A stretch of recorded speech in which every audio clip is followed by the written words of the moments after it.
Le ciel et la terre passeront, mais mes paroles ne passeront pas. Matthieu 24, 35. Nous pouvons apprendre l'histoire, la géographie, les sciences naturelles, les mathématiques, la physique, la chimie, la botanique, la zoologie, l'électronique, l'informatique et que sais-je encore. Mais tout passera. Alors que nous vieillissons, souvent notre mémoire s'affaiblit. Nous pouvons avoir atteint un haut niveau dans ces matières avec de très hautes distinctions. Mais au bout de quelques années, le souvenir de cela disparaîtra. Mais ce que nous recevons de Dieu ne passera jamais. Cela durera éternellement. C'est pourquoi nous avons recours au Saint-Esprit afin de comprendre et d'apprendre les choses de l'éternité et le sens des mystères de Dieu. Lorsque le Seigneur Jésus-Christ commença à parler de ces choses célestes dans Jean 3, 4, Nicodème lui dit: comment un homme peut-il naître quand il est vieux? Notre Seigneur avait parlé de choses éternelles, mais le pauvre homme ne pouvait pas les comprendre. Nicodème était l'un des 6 membres du Sanhédrin. À cette époque, le Sanhédrin gouvernait toute la nation juive, et bien que Nicodème fût l'un des dirigeants, il ne pouvait comprendre une simple vérité touchant les choses célestes. Lorsque le Seigneur lui dit avec douceur: maintenant, Nicodème, si tu veux être avec moi dans mon royaume, tu dois naître de nouveau. Il pensait que le Seigneur lui parlait de la naissance physique.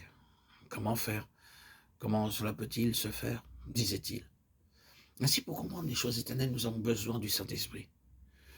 Le Seigneur dit également dans Jean 6, 51, 52, 55, 57, « Je suis le pain vivant qui est descendu du ciel.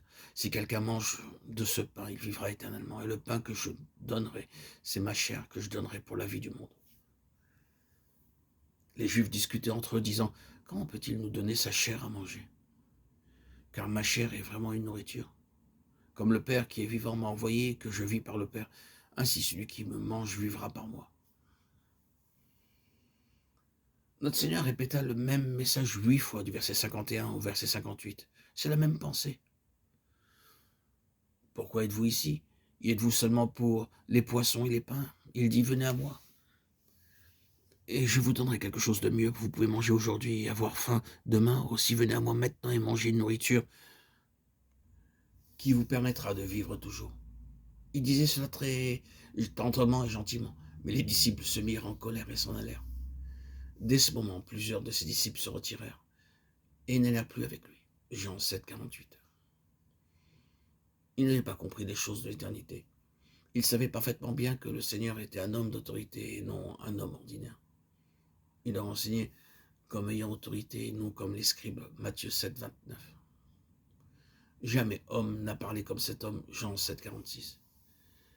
Bien que notre Seigneur parlait avec autorité, leur disait affectueusement comment leur faim et leur soif seraient satisfaites pour toujours, ils se mirent en colère et s'en allèrent.